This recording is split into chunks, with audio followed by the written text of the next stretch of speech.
All right, how's everyone doing, Anthrocon? Yeah, thank you all for being here. Welcome to Furry Musicians from Hobby to Career. My name is CK9C, and I'm so happy to be joined by my co-panelists today. To my right, the illustrious Snuffles.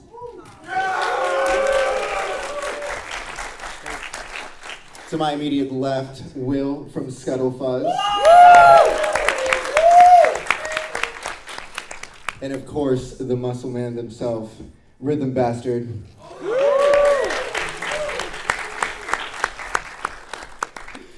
All right, today we are going to be talking about what it takes to grow your musician hobby into a full-on career. We'll be going through things that range from beginner, intermediate, to advanced topics. The first third of this panel is going to be kind of a roundtable discussion here. The next third, or next 30 minutes, is going to be Q&A from our audience, and the last 30 minutes is going to be kind of a meet and greet between everyone here. So kick back, enjoy it, and we'll get started. To start off, we got some videos.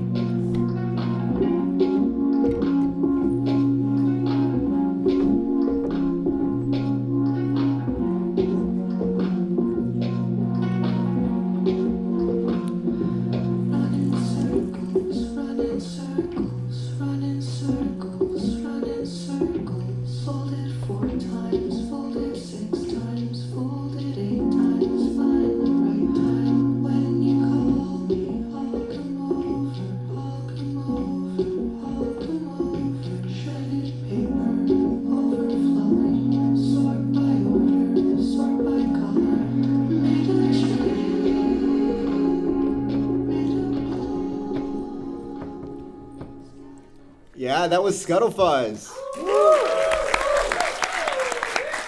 Next up, we got Rhythm Bastard.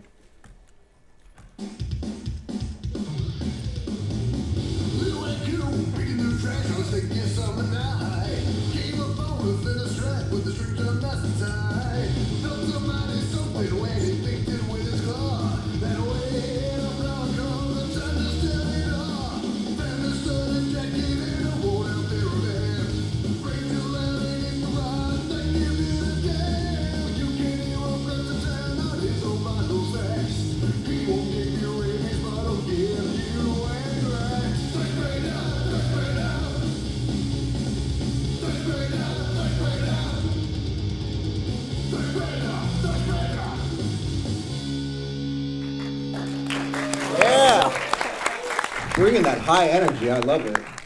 Next up, we got a little video from Snuffles.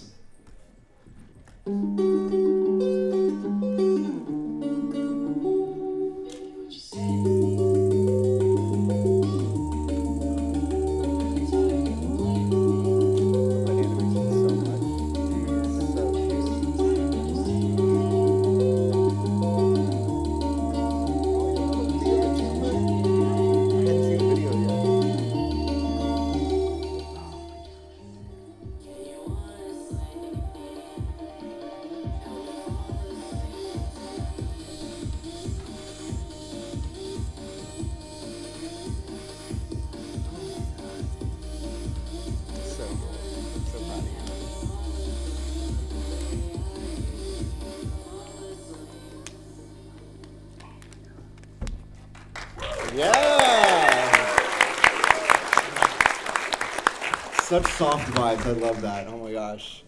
And then a little video from myself, CK9C. Shameless promo of my concert tonight.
Thank you. So those were some intro videos that kind of just highlight a little bit of what each of us does. We all come from unique musical backgrounds, and so every time I put this panel on, I try to find panelists that can bring some new insight each time.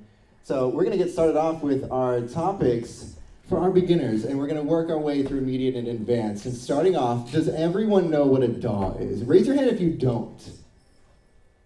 All right, some new people in the crowd. So a DAW is short for a digital audio workstation. This is what we make music on, or music programs. And they come in all shapes and sizes and all different platforms. Everything from free to quite expensive. And you don't need crazy expensive stuff to start making this music. So we're gonna talk about what each of us uses and what we first started off with. So I first started off with Logic, and that's available on Mac. If you have a Mac computer, you already have a free version called GarageBand. It is great. And if you have an iPhone, it's also on there too. Snuffles, what do you use? So I personally use Ableton. I've been using Ableton for around like 2.5 years. These software is really awesome because they're kind of easy to get into depending on your personal preference, stuff like that. And Ableton is the easiest, and it's different per person, but I use Ableton. Proud of using Ableton. I love it. Hell Best yeah. software. Ableton's great for performing live. I love Ableton. What about you, Will? I use Studio One. Yeah. Yeah, there are dozens of us. No, it came free with the audio interface that I got, and I was like, cool. So I'm really used to it. I think it doesn't really matter what you pick. It's just, getting your way around it and understanding how it works. I actually used to use Studio One, but then I switched over to Reaper when I started doing stuff for the Rock Band Network, because the Rock Band Network, for those of you who may or may not know, was a system for independent artists to put their music in the video game Rock Band. And for that, it was lighting up all the MIDI files and all of that. So once I got comfortable with using that as just an interface, it became second nature to me to just record my regular music on there. Heck yeah. So there are no right and wrong answers as to which DAW you should use. Based on your budget, based on the type of computer that you have, like Logic doesn't work on Windows, but most other DAWs are compatible with both Windows and PC. If you don't have a computer, there are mobile DAWs. A lot of my SoundCloud stuff, like my first posts, were made using that top right-hand one. That's called Native Instruments Machine. It's a pretty cheap app. I think it's like $5. And I wrote some of my favorite songs on that just using my phone. So I know we all have phones. If you don't have a DAW yet, definitely pick one out. And yes, we will be answering questions in the next half. So write down those questions. Make sure you remember them. All right, next slide. All right, gear. This is a big topic with us nerds. Some of us are gearheads. Some of us are more minimalists. I know we've got some minimalists at this table. So I started off with I was using my dad's laptop and a little $20 pair of headphones, and I saved up and bought a $50 microphone, and I still have that microphone to this day. But I wrote some of my favorite first songs on really cheap gear. And as you get better and as you start doing more, if you decide you're outgrowing your gear, then it's time to upgrade. But I know one of my favorite artists at this table refuses to upgrade. Snuffles, tell us about your gear. All right, so for my audio setup, a lot of people have these cool things. They have lots of dials and cables and stuff. So what I use to make my music is a Razer headset for playing video games, and my keyboard and mouse connected to my computer, and that's it. That's basically my audio setup. So you don't really need anything super crazy. And the awesome part kind of goes into our last panel, which is talking about DAWs, and it's really awesome because you kind of only need a DAW. You don't need any crazy equipment. It helps a lot, and it's a lot of fun to use crazy equipment, but you shouldn't feel like you're necessarily entirely held back from being able to make cool stuff and surprise yourself and learn. My very first song I ever made, I had the Razer headset, gaming mic, and then 2.5 years later, I'm still using the same Razer headset and gaming mic because I got used to it, and I feel like I know it very well, and it also saves me money, and it's a lot of fun. It's just the way that I do things, and it's really awesome. So, yeah. Hell yeah. Super sick. Still blows my mind. You're able to make such beautiful music off of a Razer headset. Props. What about you, Will? What's your setup? Well, I have my audio interface, which I have connected to I think it's a Blue Snowball microphone.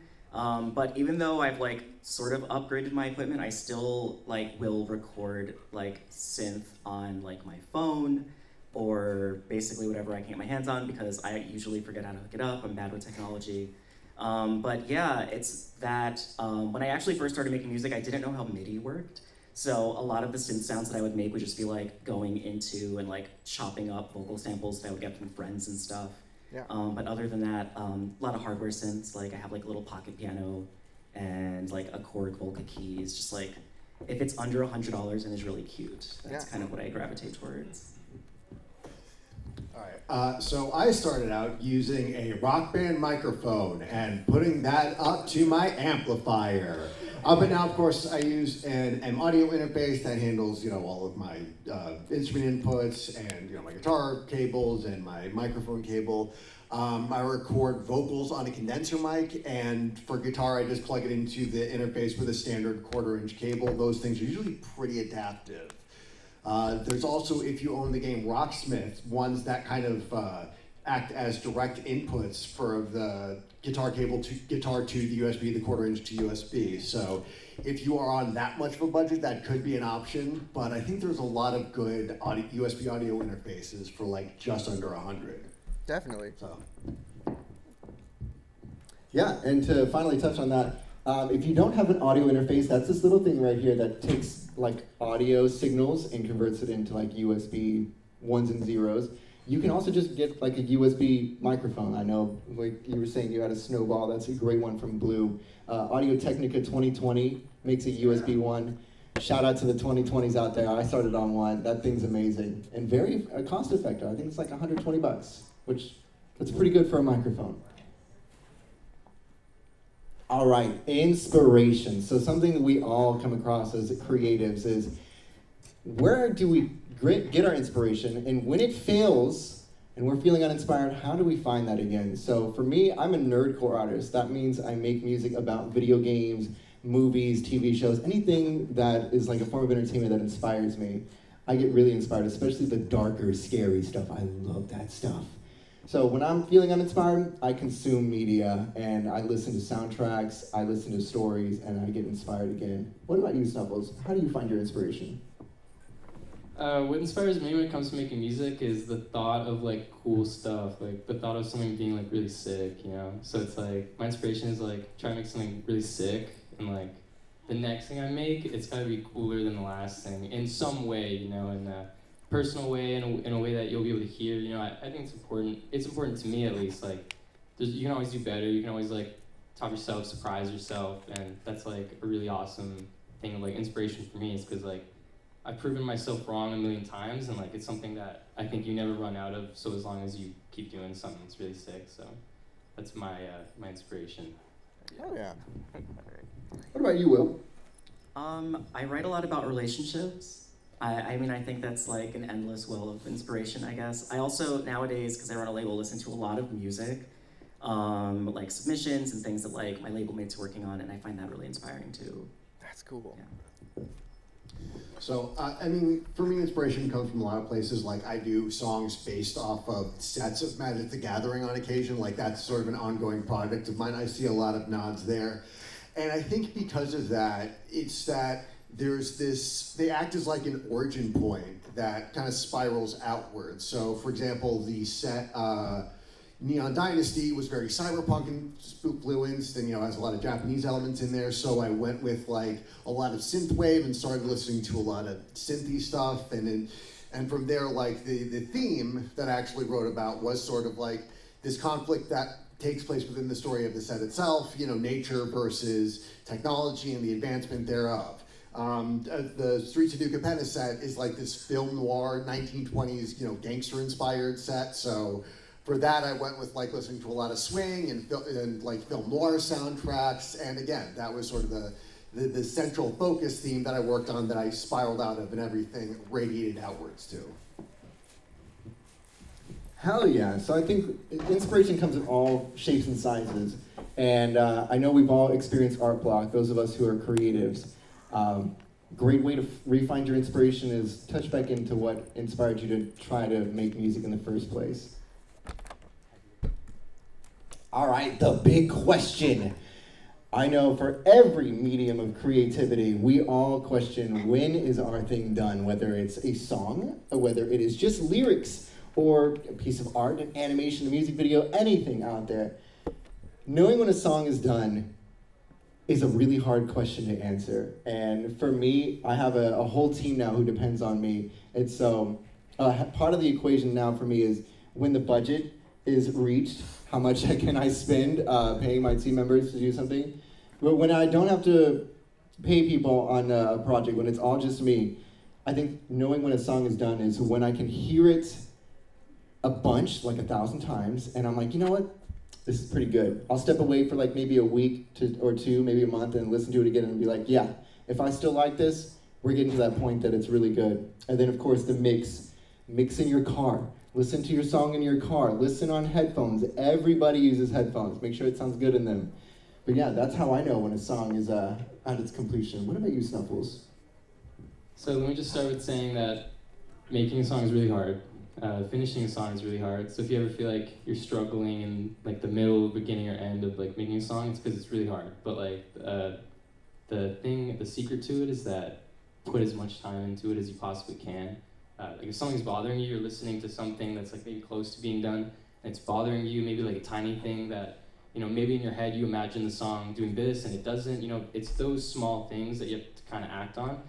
So like when you get ideas and stuff like that, like write it down, you know, keep notes, you know, sometimes if you can actually just straight up listen to your song and like write down, okay, at this time this should be here, or maybe at this time I could change that, like go the extra mile, because like you can really, really polish it and polish it and polish it, and sometimes it feels like it lasts forever, and sometimes it actually does, but finishing a song is awesome, and like make sure that, you know, you are really, really proud, like super proud of, you know, when you finish something, and you know, motivate yourself, motivate the idea of getting it out there, you know, having people actually listen to it, you know, that's the point of my point, like making a song, you know, I want people to listen to it, it's motivating, drives me to finish it. It's all worth it. Whole process worth it. Yeah. Hell yeah. Before we move on to Will, I gotta ask, who out there is a songwriter? I just want to see some hands. Oh yeah, producers included. So yeah, y'all know what this feeling is like, huh? Yeah, there's the nod. All right, what about you, Will? We love producers. So I like write songs in two stages. The first is I basically like demo it out and then record all of the tracks until I don't hate them anymore, and then I forget it exists for usually about a month, sometimes longer, because I have a hard time telling when I like something, and I feel like if I forget about it and then come back to it, I can listen to it with fresh ears, and that really helps. And then the next thing that I do is I hand it off to a friend of mine who helps me with the mix and the master for it. Shout out O'Day Music. Rory is wonderful. I work with them all the time. But yeah, that's pretty much it. I think the biggest thing for me is just knowing when to stop and revisit it, because then I can just mix and record things in circles and not get anywhere with it. Yeah. It's really frustrating sometimes. I'm on Team Carmix as well. I mean, make sure you listen to, because like that, earbuds, headphones, like those are the places where people normally listen to music anyway, off their phones or their computers or whatever. So like when it sounds good there and you're regularly like taking notes, and you can, and then just like let it marinate for a week and come back to it. I think for me the hardest part is starting a song, because it's like, where do you begin with all of that? So I mean, but then again, what I do is I stream my work on Twitch. I think like Tuesdays is a regular day, and like I'll just come back to a song I haven't touched in a few weeks and be like, oh, I actually got a lot further on this than I thought, and just dedicate myself to working on it for the next 30 minutes. So that's one way to get over that block. Yeah, I want to add on to that. Yeah, I do the same thing on my streams. I agree with the notion of like streaming your work. It's like a super sick way of like staying on task, and like for some reason, for some people, like they'll stream their work and they won't be able to do anything. And then there's other people where for some reason they'll start streaming, people watch, and then you start doing things. You're like, how am I even doing this? Like you get some really, really crazy moments, and you guys should totally try that out. Try streaming, and like hopefully you guys get the good side of the coin toss. You get to surprise yourself. It's on stream. People get to see you surprise yourself. It's sick. It's super awesome. Hell yeah. Do you have thing. Hell yeah. So no, I do have something to add on to that. Because it's actually something known within programmers called rubber ducking. Does anybody know what rubber ducking is? Any hands?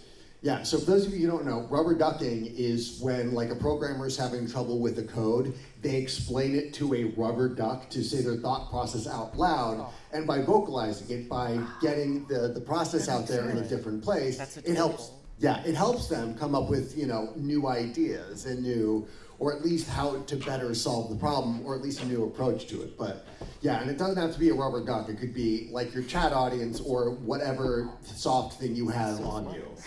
I love that. I love that. I've never heard of that. That's a good idea. All right, collaboration. Just like this panel is a giant collaboration between all of us. Who out there has collaborated before? There you go. There you go. All right, collaboration is a great way of expanding your audience, touching into audiences that have never heard you, and vice versa for your collaborator, as well as expanding your styles and trying out things that you normally wouldn't have done because you've got another creative person on your team. So collaboration can be a little bit daunting if you've never done it, especially if you're trying to collab with someone that you've never talked to. So one of the things that's important is knowing how to send a collab email or a message. I get a lot of messages that are like, hey, I like your music. Can I be on a song? Do you want to collab? Thanks. I'm like, okay, well, who are you? When you reach out to someone, come at them with a full idea. Be like, hey, I have been making music for this long. This is kind of my styles. Here's some of my examples. I've got this idea that I think would be really cool to do with you. Maybe you want to feature on this song. Maybe you want to co-produce on this. Come at them with something. So that way they know, like, oh, this is what you do. This is your sound. I really vibe with this. Let's do something. I know Snuffles and I are working on a collab that's soon to come out, well, eventually one day. But it's all because we just had to reach out to each other. It happenstance of meeting in VR chat, but we'll go over that part later. So, Snuffles, have you done a collab yet? I've tried doing collaborations before. I haven't done very many. I have very, very little experience with doing collaborations. That's because I only started making music 2.5 years ago. And so I still feel like I have a lot to learn. So I spent a lot of time doing my own thing and figuring out how to do stuff myself. But collaborating is cool because it kind of breaks you out of your comfort zone. It breaks you away from things you're used to, and that's not necessarily a super bad thing. I think it's actually a nice thing to kind of break away. It's fresh, you feel fresh, it's cool. I need to definitely work on my collaboration skills, especially with music, just because of my lack of experience. But it's definitely well worth it. And it's just more on top of surprising yourself. Working with Jack to make some stuff, it was literally my first time doing stuff like that. And we're wow, it's crazy how it's a whole new feeling than just working on something yourself.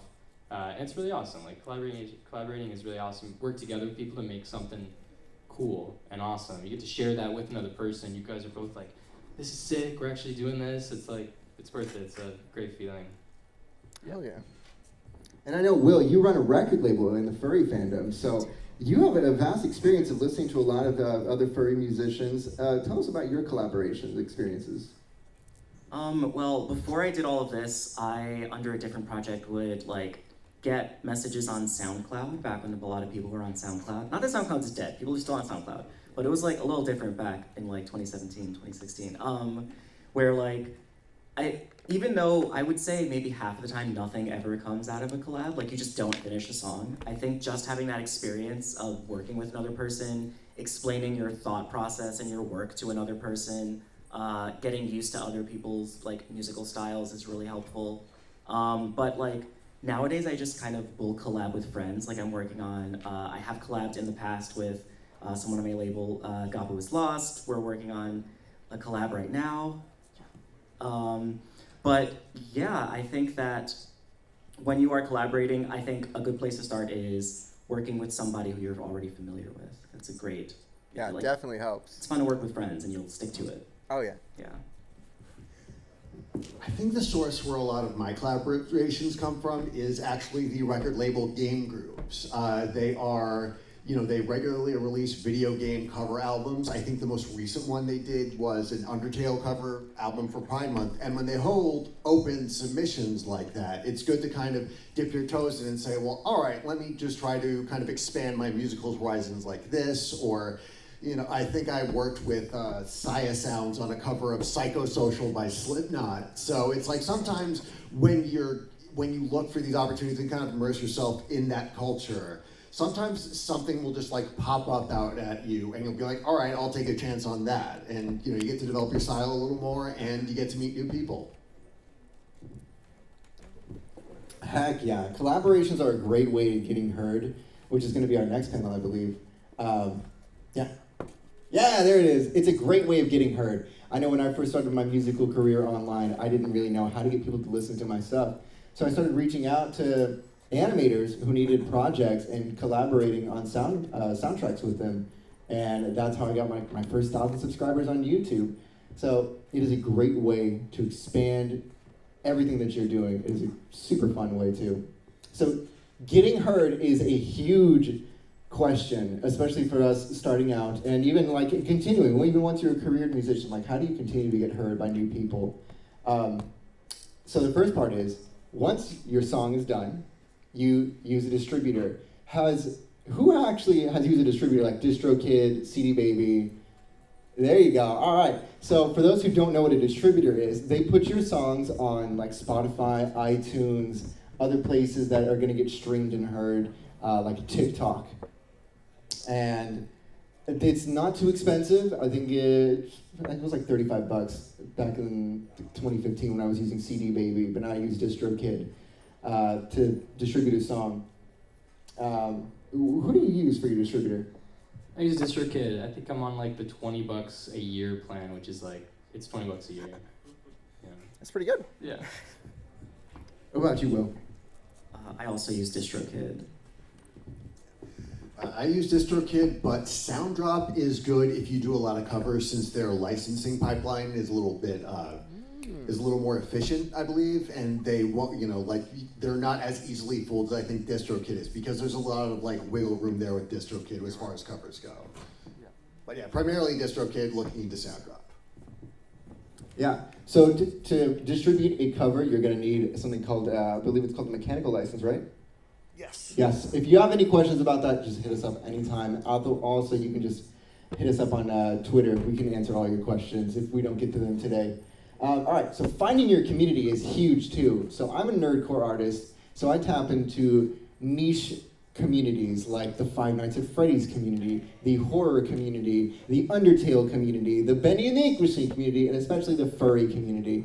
If you don't have anyone who's going to listen to your music right now, finding your community is a huge one. Who uses VR chat? All right. VR chat is a great way of expanding your community if you don't have like many furry friends and you want to get into it. That's what helped me get deeper into the fandom. And I just sit in World sometimes and I play my music, and it's gotten me some of my closest friends like Snuffles here. That's how I met some of y'all too at conventions. And it's a great way of just getting people around you to be like, hey, what's that song? That's pretty good. I want to share that song. I still do that all the time to this day. What would you say is like your biggest community, Snuffles? I would say the furry community, because I started drawing years and years ago, just like doing furry art, and then I wanted to like start making music, and then I started making music, and then the cool thing was I was able to kind of bring my audience from art over into like listening to my music, which is really cool. So I kind of just like use the community that I grew from drawing to kind of like bridge it over to my music. And it's cool because kind of leads me on to talking about identity. I think identity is very important in terms of like coming to like marketing and finding your community and stuff like that, because people kind of just knew me as like I was the artist. I started making music and I got to draw my own covers, so it was my art and it was still music, and kind of bridge that together. It's really awesome. It's really important to kind of like know how you look to other people, if that makes any sense, like how you're presenting your music, like things you say, the stuff that the work you put in alongside with it. If you do like drawings or create graphics for your music. That kind of stuff goes a long way because when people see something like that, they'll know it's you, and you kind of like make your own identity, and it's really awesome, and I think it's really important to help me get my music to where it is, and I think it's something that is worth focusing on when you're really thinking about wanting people to listen to your stuff and finding your stuff and then staying committed to listening to the next thing you put out. Yeah. Oh yeah. Already touching into our next slide too of branding. Hell yeah. All right, so you run your label, and I love the music that y'all put out. How would you say is community like helped you grow that label and find artists? Oh, it's huge. Before I started this, I was like really inspired by like Bandcamp labels like Zed Tapes. I'm really into cassettes, so I was like, I want to do that, but for like gay furries. And the amount of like gay indie furries who make like lo-fi pop and rock music is like wild. There are so many, like even there are like musical communities within furry. Like furry is massive.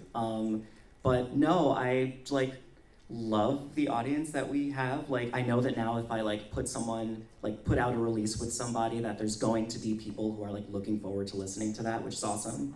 And I think that if you like set like an expectation or like a sound or a vibe with your label, like I know there's another label in the community called Magic Records, which is like amazing, and like what they're doing is like really cool, and just being able to have like that expectation as an audience member, like you get people who like really like fuck with your music, and it's really exciting. I love the community that we have. I think it's rad. Oh yeah. What about yours? Yeah, so I think I used to play at anime conventions down in Florida a lot, and the thing I found with them is that because I write a lot about nerdy topics, because I have a philosophy when I write a song that's inspired by a themes, not memes. So like I'm not necessarily dropping references, I just kind of think like, all right, how does this make me feel? Like I have a cover album I have a rock opera inspired by Team Fortress 2, which you can pick up after my show at 5:30 in main events, called Status Quo Radio, and I did a song inspired by each class, and like what I liked was just the attitude and the rhythm of how they played, and if you're like trying to, drop references, you're not going to capture that same thing.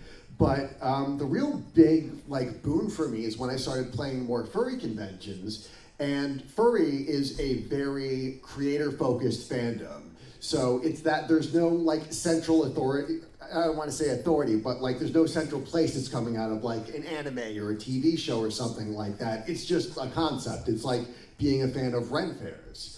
So when I like really started popping off when I started playing more furry conventions, because they're more likely to take a chance on something new and unique and different that isn't just playing Megalovania for the 80th time or rapping over anime beats. Yeah, I was going to say something real quick. I know on your topic of not memes, I know memes can also be a really fun topic though. My friend CG5 really capitalized on that idea. I don't know if any of y'all know CG5, but he when he started making nerdcore music, I got to know him when he was at about 7,000 subscribers on YouTube, and he's like, I want to make music about memes, and I was like, oh, all right, that's different. Let's see how it works. And now he's at over 3 million subscribers. He's insane. So finding he's tapping into so many communities because he can write really fast. So if you can write really fast, try memes too. If you're looking for an audience who's really just gonna cannibalize your stuff and do your marketing for you. I don't pay for marketing. I don't think any of us do. Does anyone pay for marketing? We let our communities market for us. If you make something good for a community, whether it's the furries or the nerdcore or anything, if they like your stuff, they're gonna show it to other people, they're gonna share it around, and that's how your stuff can start really getting a lot of views. Yeah. I think the idea of like furry music the past couple years has been like more and more of a thing that kind of like carving its own path. I think furry music, like we're talking about community, we talk about furry community, and then we talk about music in the furry community, music made by furries. I just think it's sick. Like it's such a, furry can be literally anything and go anywhere. And so you can literally say the exact same thing for music, and then I think just the idea of like furry music, there's already so much furry art out there that comes in like all shapes and sizes, and like it's really cool because music is the same way, and that's why like shout out to the people that support furry musicians, just like that idea, and I think it's something that will become more and more prevalent, I guess is the right word, in the furry community as the years go by, because just more and more people should know that they can do it and that it's a thing. Like more furries should know that they can do it and that it's a thing, because furry music is sick. Like, boom, simple as that. It's awesome. Oh yeah. And yeah. Next slide. All right. Oh, right place, right time. All right. So this is a fun slide. When I was in music school, my music professors, they're kind of dicks sometimes, but they were honest. And they were like, being a musician is going to be incredibly hard. It takes a lot of hard work. And I know all of y'all work your tails off so often on your craft. Part of that hard work is always going to be needed. Like 80% plus of that is going to be needed. You're going to always have to do hard work. But the other part, I'd say like the other 20% they told me, is being in the right place at the right time, a little bit of luck. And that luck's not going to matter unless you're ready for it. You've got to be working hard and ready for these opportunities. And that includes, you know, being a writer and having your stuff out, saying yes to opportunities when you feel like saying yes. It's okay to say no sometimes. So like, I'll just say a quick story of being in the right place at the right time. I was in my dorm one day at music school, and my dorm neighbor knocks on my door, and he's like, yo, I've got this student who's shadowing. He wants to go and be part of the music program. I'm in marketing, so can you like talk to him about the music program? I was like, oh, sure. This kid in, he starts talking to me about that he's a musician. He writes music about My Little Pony. This is back in 2014. I was like, oh, okay, that's cool. I'd never heard of Brony music. I asked who he is. He's the Wooden Toaster. I was like, oh. Let me look at your music. Wow, you're getting millions of plays about pony music? What is this? Right in the sidebar there was the Living Tombstone. I'd never heard of them. And he did his first Five Nights at Freddy's song. I was like, what is this? What is Five Nights? Oh, I like this. Oh, I like this. I want to do this. I want to do this. And so I wrote my song Run Run, which now sits at tens of millions of views and is one of my most popular songs. And it's just being in that right place at the right time and being like, you know what? I'm going to do this. So, Snuffles, do you have a short story about being in the right place at the right time that changed your musical career? Yeah, this moment right now, I wouldn't be able to be here, or I wouldn't be able to be like where I'm sitting right now doing this presentation. It wasn't for meeting Jack, and like the way we met was just like I was in VR chat, and I was doing like a VR chat stream because I did those a while ago, and then my friend joined, and he wasn't supposed to join because I was streaming. It's our friend Baru, and like we were just like I just went with it. We hung out on the stream, and then the stream ends, and I'm super tired. I'm like, all right, I'm gonna get off VR. And then Jack joins off of my friend Baru, and then I get to talk to Jack, and then we kind of hit it off and we start talking, and it was a really like random cool moment, and then that turned into like that is an example of if I wasn't like on VR in that moment doing what I was doing and like said, yeah, Baru, you can be on my stream even though you're not supposed to be here. Like it was just like a totally random thing, but like I put myself in that position. Like I was the one who put the VR headset on and let Baru stay in the world. Like, and it's a random thing. It has no correlation to meeting Jack, but then I met Jack through that exact moment. So luck is definitely like a thing that's like really crazy, and like things just happen a lot. But it's also really important to take initiative and put yourself into position where you can actually be exposed to those like opportunities and those like life-changing moments, and you get to those by just doing stuff. Like, can't stop doing stuff. That's like bottom rule when we talk about this is just keep on doing stuff, keep on working, trying stuff, and wanting to continue pursuing stuff because it's awesome. And yeah, it's really awesome. It's lucky. It's cool. I don't know how to explain it. Yeah, and you were ready. You had songs to show me because Brew was like, yo, Snuffles makes music. I was like, let me hear your music. Oh, I like this. Yes. Let's be friends. What about you, Will? What are some of your like lucky moments that changed your musical career?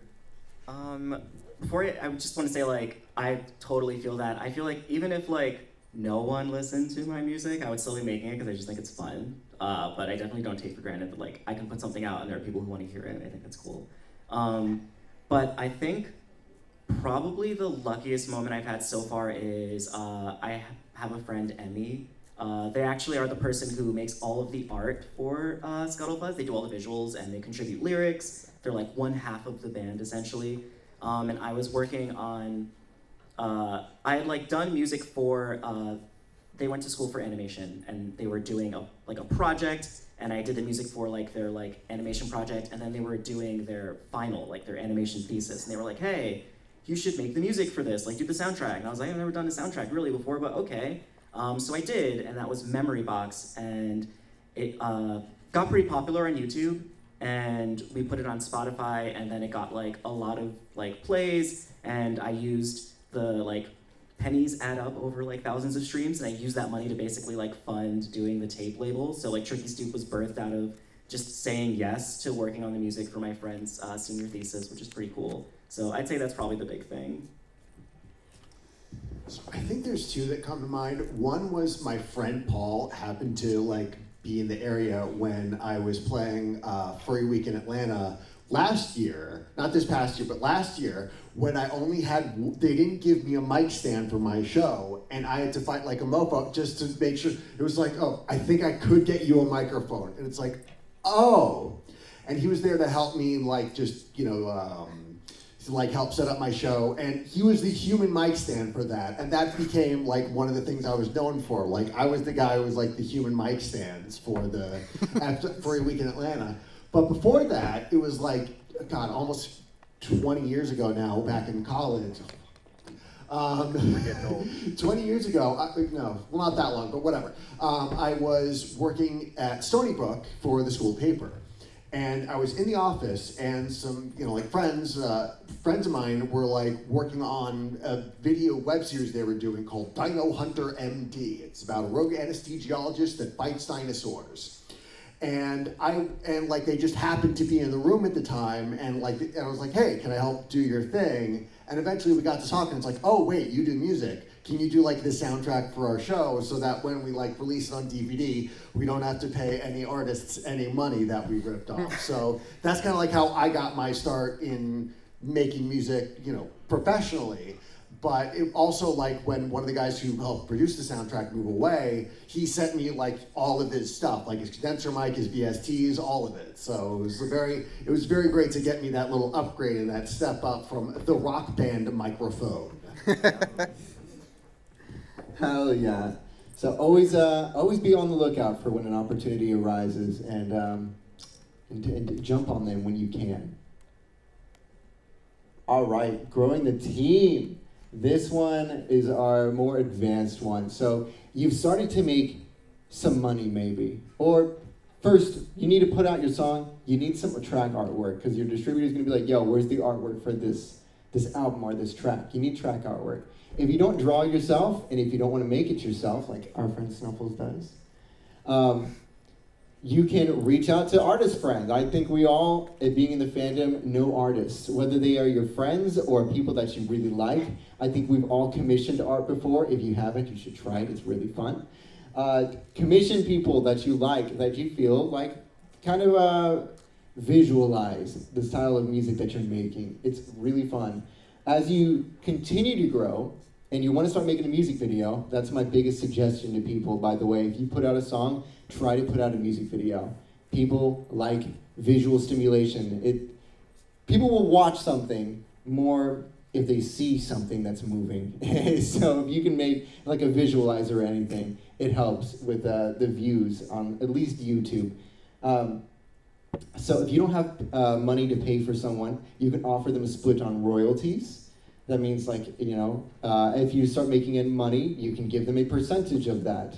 And that comes with a contract. There are a bunch of copy and paste contracts you can use on Google. They will help you. Use those contracts. And as you find contracts, and as you start contracting people, whether it's an artist or an animator or a music video maker, you're gonna find the right people, and sometimes you're gonna find the wrong people. But be the right person. Be someone that somebody wants to work with. Word travels, and don't be excuse my French, don't be an asshole, okay? Be nice to the people that you're working with because they are going to be nice in tail to you, and they're going to tell people that you are great to work with. So that's really key. Snuffles, you like to do all the things yourself, right? Yes. It's amazing. Snuffles is a big proponent. That means someone who says yes to doing everything that you can yourself. And as long as you're not stretching yourself thin, I think that's a wonderful idea. I think it's a good idea to just try stuff because you never know if you're gonna be good at something or like you could be on to something without actually putting your foot down and trying it. So like, there's been moments where I'm like, okay, maybe this song is like the cover I'm kind of imagining for this song is too ambitious for me. Maybe I'll get someone else to do it. And then I tell myself like, okay, let me try to actually make it myself. I could end up with something that I would be happier with than if I got someone else to work, because then it's truly mine, you know? And I think that's kind of an important thing for me. Like, I'll make the song, and then I'll make the cover art, and then I'll animate the cover art, and then I will make trailers with the cover art, and I do all that because I tried it, and I found it fun, and it worked, and you save a bunch of money, and you get to make something that's, like, truly yours and, like, truly special, like your kind of gift to everyone, like, and I think that's really awesome. That's why I go the extra mile and like draw everything and animate it, because it's a lot of fun. And like if you can, I think you should. And if you think it would be cool, there's really nothing stopping you from at least trying. And if you like it, stick with it. It could be like a big part of the way you do things, and that's just how it is for me. And it's really awesome. So I'm a big encourager of try stuff. If you think this would be cool, then try make cool stuff. Try doing it sick. Yeah. Hell yeah. So I know, Will, with your record label, you commission and contract a lot of different people to do many different things. Yeah. What's your team like? I love working with people. I tend to just like ask friends to do things, not for free. I always pay people, but I tend to work with the same people. Like Emmy does all of the like visuals for Scuttle Fuzz. I have my friend Duffy who does like the canvas animations that pop up on Spotify. They're also the person who does like the playlist covers. I have like a Furry music playlist that I work on too. Love that one. And we have like a rotating artist cover every month, kind of like the official Spotify one. So the same person who does that is the person who does the canvases. I work with the same person when it comes to mixing and mastering, because I feel like you start to get like a feel for each other, so there's less friction when you're working together, and it's also just nice to collaborate. Plus there are things that like I'm not that good at, but I know people who are, and I think that there's a lot of value in that. Yeah. For me, I just keep like a huge Google Sheets spreadsheet of like business cards I pick up, and occasionally like I'll revisit them and be like, oh, okay, I think I kind of want to commission that for the cover. But eventually, after a while, you kind of get people that you're familiar with, and you know like what kind of work they do. So you tailor your vision a little bit to be like, oh, well, you know what, I want to commission them, but I think this would look good in their style. Yeah. So it's just a matter of like putting out as many feelers as you can, and basically knowing the people you're working with. Yeah. And I now run an international animation production company that is under my channel. And so I got to that point by working with a bunch of students at the time, because I was a student myself. And everyone, whether they're an animator, they're looking to build their portfolio or working on their thesis. I've done soundtracks for some thesis animations too. And I now still work with those animators. So if you're a student and you don't have a lot of money to pay, it's okay. Negotiate some student prices. You can negotiate a payment plan. But yeah, start growing your team. If you feel that there are people who can do something better than you can, or if you're not comfortable doing that, reach out. It helps a lot.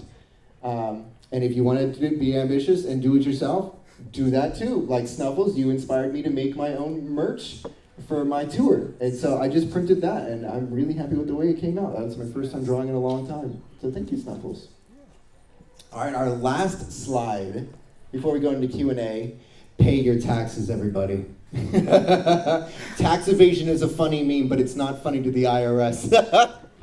No, as a musician, once you start making money, you are an independent contractor. So just a quick tip. You have to pay your taxes at the end of the year. As you start making more money, they're going to want you to pay quarterly. So as you start making more money, my best tip, besides getting an accountant and definitely a CPA once you're ready, is open up a savings account that you can't touch.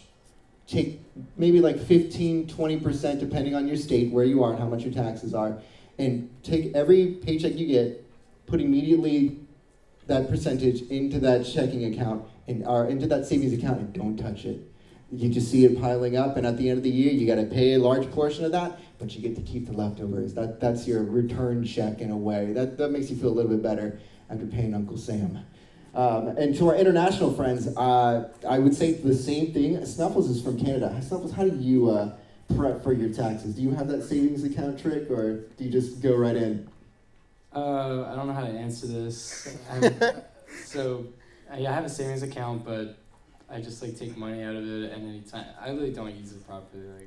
It's all right. It's all right. You're 2 years into this stuff. It's okay. You're growing. I've been doing this full time for 8 years, and so taxes are a pain in the ass when it comes to music. And I know my fellow 30-plus-year-olds here on the table with me can attest. Has anyone paid taxes this year? It's not fun. All right. How do y'all handle taxes? I like when it comes to like setting up like business stuff versus personal. I like have a separate business account for Tricky Stoop. So like none of the money that goes in there, like I'm not like spending that on stuff at like CVS or whatever. Like that's totally separate. So that when I actually have to do taxes, I know exactly how much has been spent and how much that I bring in. Which is very important if you're starting a business, even if you're like a sole proprietorship, just like set up a separate account. It'll get very confusing if you don't, trust me. Yeah. Yeah. So what I do is I have a day job, so it doesn't really affect me as much. But when it comes to like actually, conducting business, I do make sure to keep very solid track of everything. I kind of remind myself regularly of what I have to pay to, I think it's called oh God, I know I had to register it to somewhere to like do the artist alley here, but it's like transient something. But yeah, definitely accountant and a CPA, or maybe start an LLC just so you can kind of have everything under one roof, and that way it's all filtered into one revenue stream instead of just going, well, okay, I know DistroKid and Square and PayPal, they all give me my separate tax returns at the end of the year. Yep. So what do I do now? Or at least that way, just find a way to filter everything into one singular stream that you feel you can manage. Yes.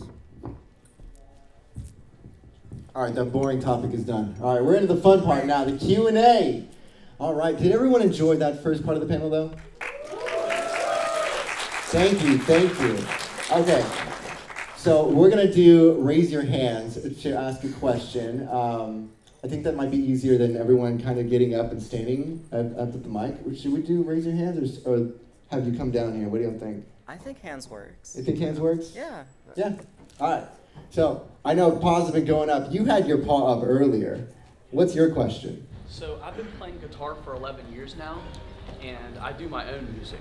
But the thing is I can go from something from the 40s till today, and I like rap, I like older country music, I like rock and roll, I like all these types of things. But my problem is, as an individual that does music and posts music, is that I post different types of music. And I know there's nothing wrong with that, but I would like to have my own style, and I'd like to ask all 4 of you individuals, how did you guys get your own style? And if so, how could I get my own style? Because I am one of the individual artists that I like all different types of music. I'm open to anything musically inclined or musically related. I love music. I love making stuff, and I just think that it's amazing. I just don't know how I can get a style going. So if you guys could explain how you guys got your styles, or how you could you got your rock movie and all that, if you guys could show that. Yeah, excellent question. I'll start off. Well, my name is Chaotic Canine Culture, and so I'm cultured in many different styles. I am a musical, I want to say the word, but I'm supposed to keep it PG. I write all different styles, but in all different genres, and I love experimenting and making new stuff. Whatever I'm feeling, I'm going to make it. And But my passion when I got into music was theater, and so I try to keep everything kind of theatrical and that tells a story. And as I've developed that through the years, that's become like my style is just theatrical.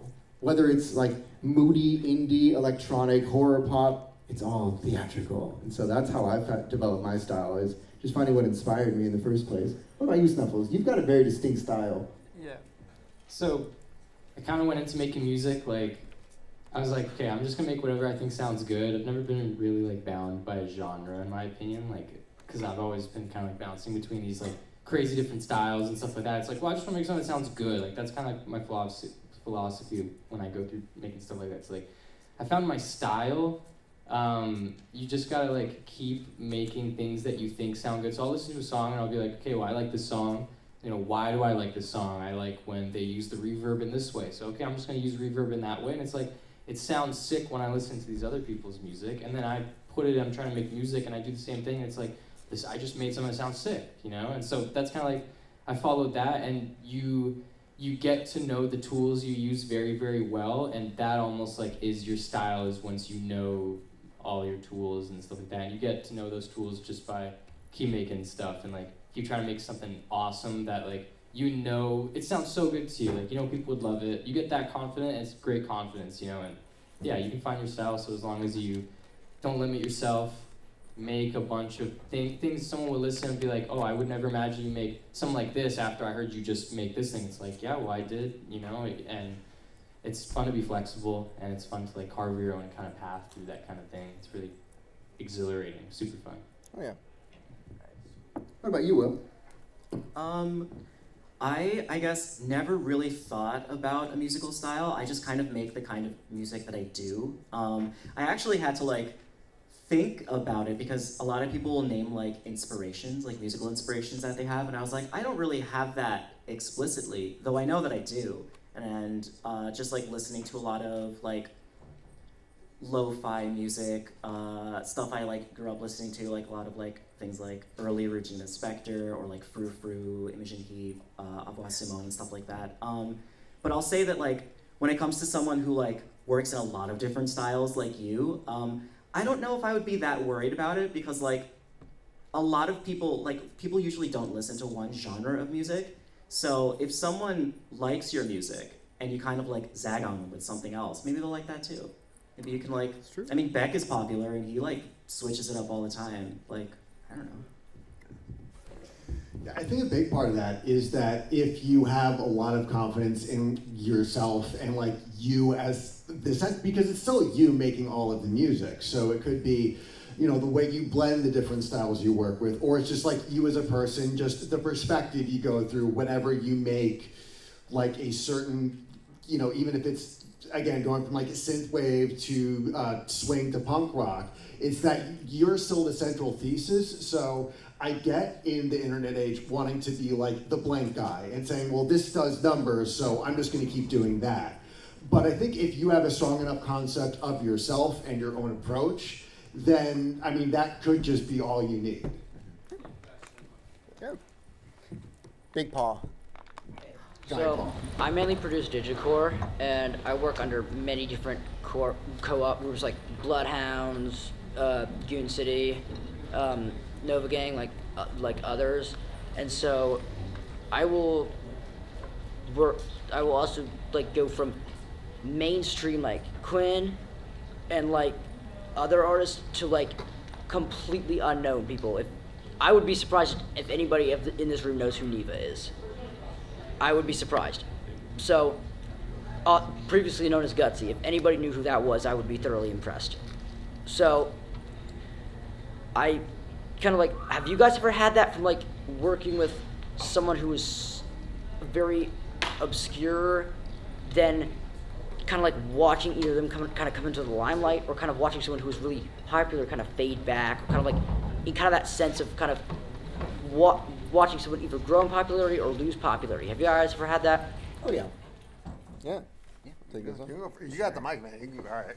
Yeah. So I've worked with like one of my good friends, CG5. He had 7,000 subscribers at the beginning, and now he's way surpassed me at over 3 million. And he's still one of my best friends. And it's been crazy to watch their growth, and I still continue to work with them to this day. I'm performing with them next month at Nerdcore PartyCon.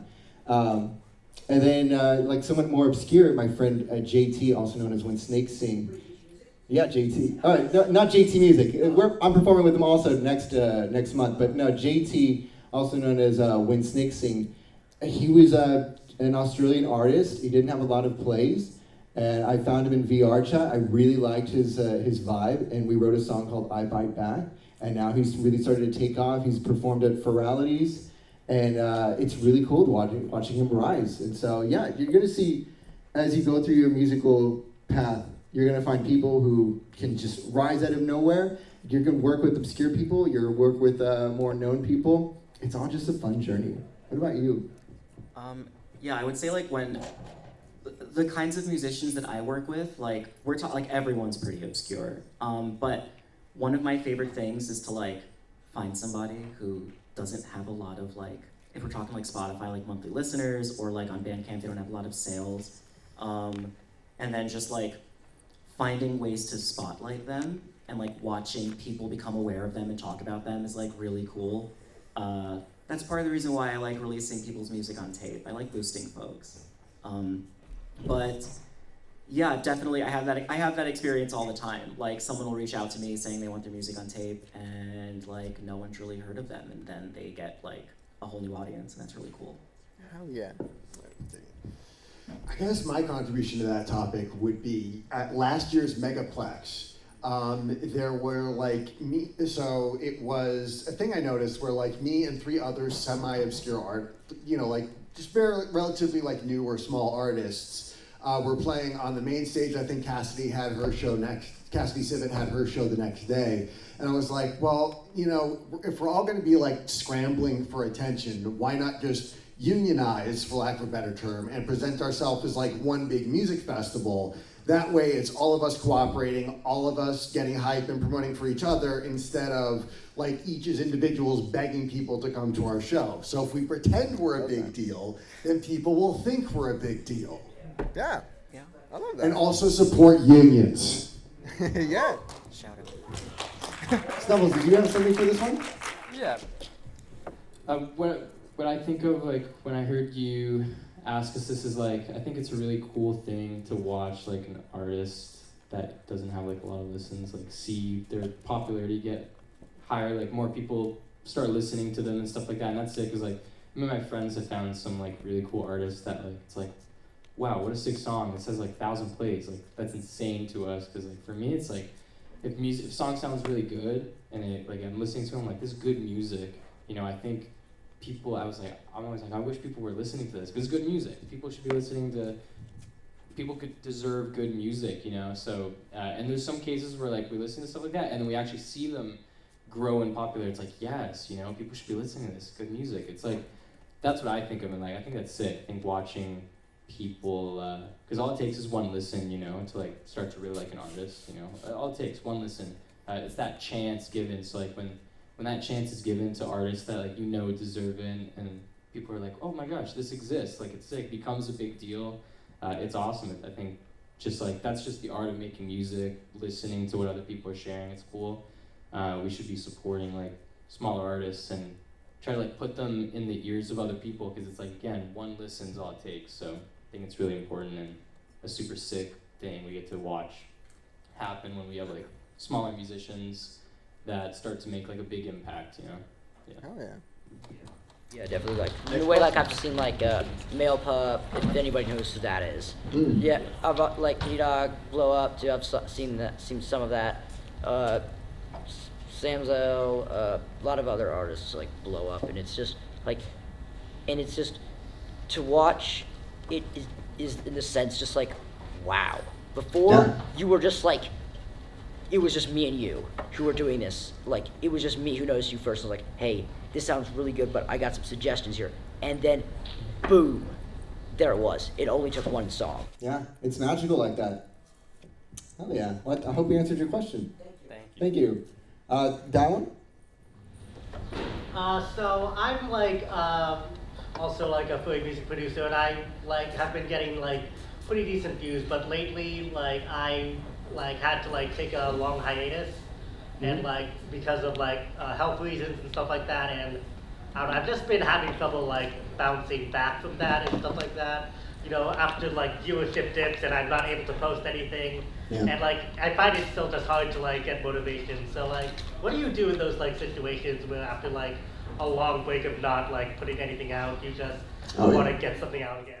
Yeah, dude. I post maybe once a year. I'm gonna be honest, and it's hard because sometimes you're gonna be like, oh man, is this really gonna get my views back? Like it'll start to go down a little. People get a little disinterested, but don't look at the views. I know it's so tempting as musicians. We want to look at the views. We want to see those numbers go up, but goddamn, sometimes they are just so discouraging to look at the views. Sometimes, don't pay attention to those numbers. Just tap in to what made you make this music in the first place. Views will come.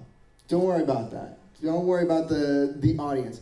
Make your best stuff and release it into the world. Sometimes it'll sit there for years, and sometimes it'll just blow up. Like Run Run, my first FNAF song, it did good, but it sat pretty low for 7 years. Then all of a sudden, someone on TikTok was like, "Hey, look at this song," and it's like all the views, and it's crazy. Like I don't understand, but it's something that's always true.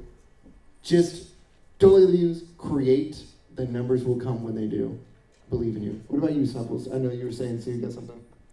Yeah, I had like a really huge break in like making like a lot of stuff, like making art and music. Like I put out this music when I was first like learning how to make music, and I was like super demotivated after that. I'm like, okay, well, I don't even want to make music like this anymore. And it's like, well, people now know me for making this music, and so this was like a 6-7 months of just like not knowing what I'm doing with my life or like what I'm gonna do. And then I was like, okay, well, I'm just gonna try and make music again, which is like how I started. I'm like, I'm just gonna try and make music like any other day, and try and make music. And I made this one song that was really, it's called Keep On With It. It was like really weird because it was such like a different thing, and I was even like debating, okay, maybe I should just ditch my current artist name and do like a different artist name just because it was so different. Like, how do I come back? Maybe I should just leave it, whatever, start something new, you know? And then I was like, okay, no, I'm not gonna do that. I'm actually just gonna put it under Snuffles. And then I did, and it was a great decision. It wasn't like everything changed then, and you know, but it was a really important step in like my personal journey when it comes to music. And I think the best advice I give is like make something fresh, not just for like other people, but like make something fresh for yourself. You know, like the feeling you get when you first made music, it felt so fresh to you because it was fresh, it was new. So there's like barely any limits when it comes to like making music. Like make weird stuff, cool stuff, things that is like, I've always loved music like this, never imagined making it, and then you try it and then you made it, you know, and now that could be your thing going on there forward. So coming back is you're making a splash. Now people know you for that splash, and the stuff you make after follows that splash, so people keep listening. Like, it's never like the end. Like, that's the worst feeling. It's like, okay, well then I have to ditch this and like start. That's like the worst feeling, but it doesn't have to be that way. It's like a mind trick. Like, don't believe it. Like, there's so many more things that you can do, and like the only way you're gonna find it is just like try to challenge yourself, try to surprise yourself, and really just have fun. You know, go to your roots. You like making music, try making music. That's what it's about. Yeah. Do y'all have something? Yeah, I would say if like you haven't released music in a while, if you don't have anything like new coming out, I don't really think your music would have an expiration date, so just release it again, release it physically, like make it a re-release and do like a new mix or like bonus tracks or something. I have a friend who is a musician, his name is Ed, he does music as Furry Loser, and he's put out a lot of his popular songs. Like, I think he's released a song of his called Suicide Pact like 3 times. So he has like the original mix, he did like a new mix for a tape release that we put out, and then he like re-recorded a bunch of like fan favorite songs for like another physical release. So there are ways that you can go about re-engaging people who are already very interested in what you've done, even if it's been a while. But yeah, I would say like a lot of musicians kind of have this feeling where it's like, oh, this is now a month old, no one cares about it anymore. But that's definitely not true. I think there are ways that you can like revive stuff that you've already done while you're working on new stuff. Hell yeah. That's good, I bet. Yeah. If you're making music for other people, you're always going to be chasing your tail, for lack of a better phrase, because it's like you don't know what people want. The best thing is that to just keep putting stuff out there that you feel satisfied with. And sometimes, yeah, like a lot of it is getting lucky. Like, I have a song called Fuck Terps, but Don't Have Sex With Them, which I will be playing at my set tonight at 5:30 in the main event. There we go. And like, I saw a huge boost in views from it from somewhere, and like, just a subreddit where like a lot of transgender people, post memes and stuff, like posted that on there, and it like just blew up, and it just said, and a lot of them just said like, oh my God, I needed this today. So that was just kind of a little boost for me. So LGB stands with the T. That's right. That's right. One more thing to add. I wanted to mention, like, first time I ever made music was a song called What The, and I put it out, and it was getting like 5 plays, but like I wasn't expecting anything because it was like my first song. I was like, I wasn't doing it to actually pursue it. It was just fun, and like it's weird how long it takes sometimes, because it was like 1.5, 2 years later to where it was going from like 2 listens a day on Spotify, and it just got in like Spotify's playlist algorithm, and it bumped it up to like a couple hundred a day, and then now it's 1,000 a day pretty much, and it's really weird because that was like a song that was like, I was like, okay, well no one's listening to this, no one knows who I am, like what would make people randomly like start listening to this after a while? And it kind of goes on to the fact like, yeah, like music doesn't have an expiration date, and that's like a really crazy pill to swallow, because like it can really feel like that sometimes, like it super does, especially when you work on something for a long time. It's like, okay, well now this is old. It's like, no, it's still as fresh as it was the first time you like were working on it. To like someone who's never heard it before, it's cool. Music is it's really crazy. I think the fact that like, I think that fact in itself, that it took like many years for something to get to be like heard every day by a bunch of people and all that happened was just time went by, that is like crazy. So sometimes like it's good to like let something fly, and it could take a while, but it's cool. It's a cool feeling when it does happen. Love that. All right, next question. I saw the red hand go up. Yeah. So, my question is in regards to a creative interest or hobby or even job. How do you manage your work-life balance? Oh man. I don't. Yeah, I don't. I don't know. I try to wake up early in the mornings now and dedicate the first part of my day to writing, and the last part of my day to like business stuff, marketing, and working with the team, like meetings. What about you? Just like my habits of working is really weird. Like I always mix in like random sleep, random video games, random like doing literally nothing. Like I don't really have like a routine. I know routines are really good and like they help most people, but for me I'm very like random. And so like my work before I did music was art, and so music was just like added on top of that. So I don't have like any other job really other than like making music and art, which I'm very grateful for that. So like it's just like random, but sometimes random is okay. Like I get the job done when I open the thing and get the job done instead of like playing something else or like doing random stuff. But like, yeah, it's okay to be random with like working and times and stuff like that. Yeah. I think Will can agree. Yeah. Will, do you have anything to add, Zoom? I guess to like seriously answer your question, I have a full-time job besides this. So this is like, this is something that is really fun for me. I think what could help is like treating it kind of like a job if you're a musician. I think that's important, or else you won't really get anything done.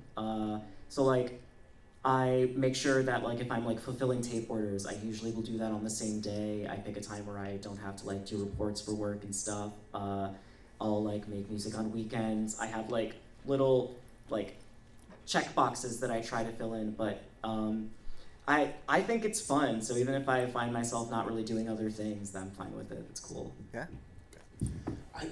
Like I'm also, team day job, but I think what helps me keep me focused on making music is dedicating like little chunks to it, or if I like have a song that I know that I like have an idea of where it's going, I'll be like, okay, So I'm gonna have a to-do list. I'm gonna like write the guitar part, then the bass part, and then finish up the drum part, and then go over the vocals. So at least that way, it feels like there's a little job getting accomplished rather than sitting in front of this like very big, just like obelisk of a song that, you know, I gotta chip away at, so.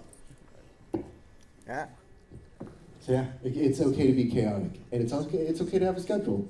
It's whatever fits your needs that day. All right, next question. A blue shirt.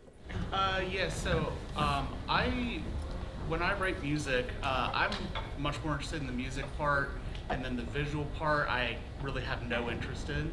So are there any like free visualizers, or do you think that for somebody who's right now just kind of at the hobby stage and trying to build up their skill set, to just like commission one piece of artwork and then use it for all of your tracks, or do you, what is your opinion on that? Yeah, so when I first started, I was just making simple visualizers with After Effects. There's some tutorials that you can use.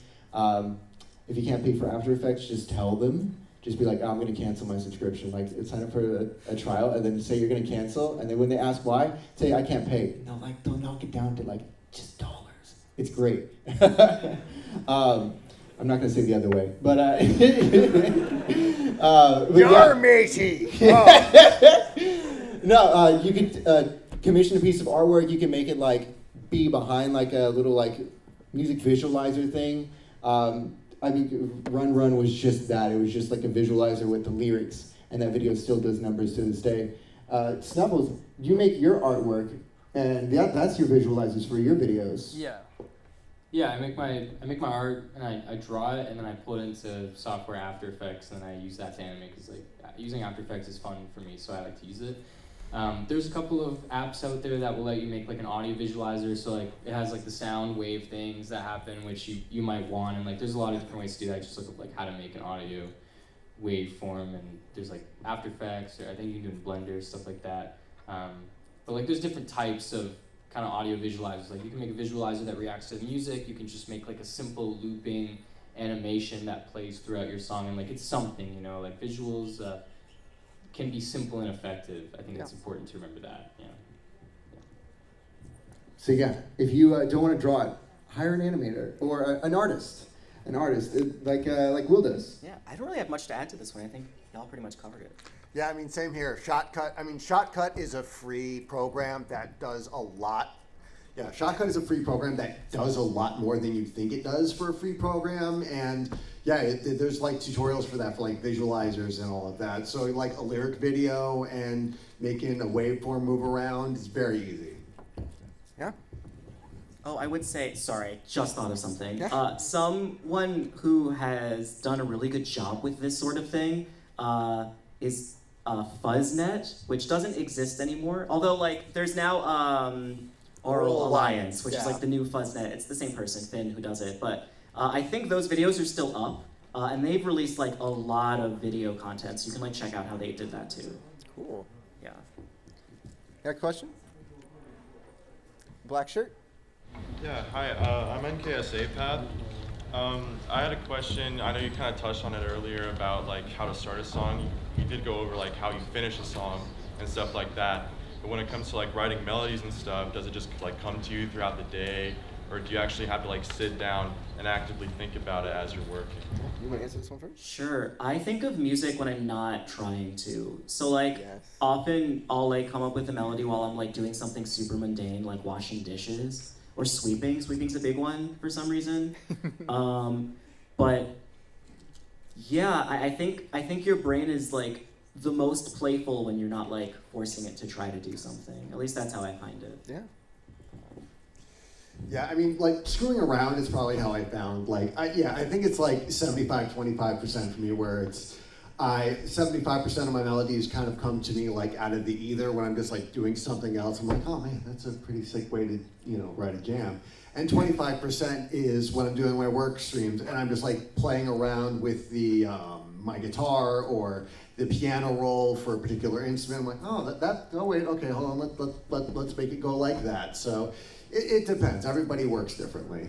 Hell yeah. Sometimes mine comes to me when I sleep. I write songs in my sleep, and then I wake up and grab my phone. I'm like, oh, I gotta record this. All right, and then I'll write it down later on, record the actual version. But a lot of the times too, I'll just listen to the instrumental that I've been writing and drive, and then like kind of the lyrics kind of just pop in my head. So yeah. I'm the same way as that. I have like hundreds of recordings on my phone of like me humming into my phone of like these random melodies I come up with, and it's like it's fun because like yeah, it'll be like right before I'm sleeping, and I don't want to move to like reset like waking up or anything because I want to go to sleep. But then I'm like, I don't trust myself to remember this like random melody that popped up that like it doesn't exist. It just like popped up, and like it's worth it to go out of your way to record it because like I don't have a lot of songs because making songs is tough, but there's a lot of instances where like those like random things I would hum would actually end up being something that I would pretty much finish, and like I have music out there that is a result of like that random thought of like maybe I should hum this into my phone, and like it's actually worth it. I actually lived it firsthand. Like I've made music like that, so it actually does work. There's even like some melodies and songs in my head that have been in my head for like over a decade of like songs that don't even exist, and like I think melodies and just like music is it's like a natural brain thing, you know, like when you hear certain melodies, it's like you have that brain chemical reaction of like, wow, that's good, like that hits, it's good. And like sometimes your brain, yeah, like if you've ever had moments like that where you have like a melody in your head, it's like, cool, what song am I humming? Like doesn't exist. It's like a really weird phenomenon, but like you can actually use it to your advantage. I have, you know, these guys have, it's just like a sick, cool thing that happens, but it's good to like act on that, you know, like write things down, hum it, whatever way you can to like use those like random thoughts to your advantage is really awesome. Yeah. We're starting to run low on time, so we're gonna use this next part to plug ourselves first. If you have any further questions, you can hit us up on Twitter, and then we're gonna take a giant group picture. So don't go anywhere. My name is Chaotic Canine on Twitter. You can find it just like it's spelt over my head.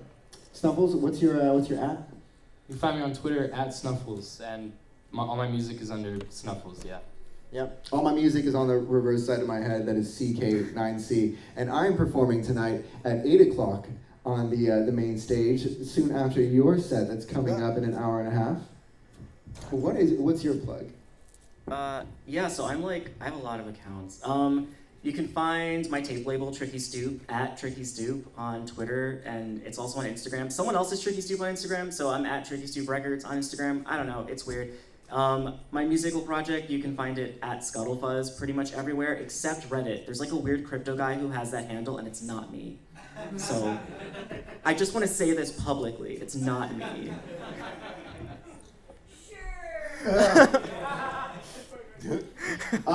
No, guys, trust me. Yeah. So when's the Scuttle Fuzz NFTs coming out? Oh no.